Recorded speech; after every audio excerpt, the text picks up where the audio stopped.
Example of my old home, I had a Lennox signature line furnace.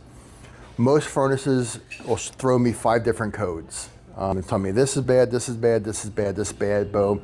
You look, after it says what's bad, you test it to make sure that's what's bad, you replace the part and you're done. That furnace had 265 different codes. It would tell me that unexpected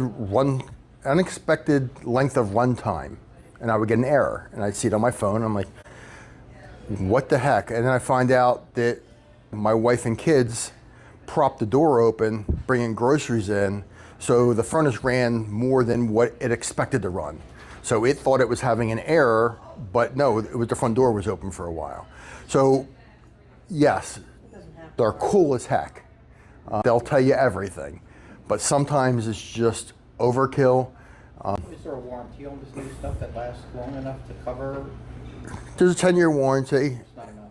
And the 10-year warranty is only as good as if you do your maintenance, just like your automobiles, and they're getting a lot more strict than what they used to be. All the manufacturers have a 5-year warranty. If you register the product so they can get you on the mailing list and sell your name and make a couple extra dollars, they'll move you to a 10-year warranty. All well and great.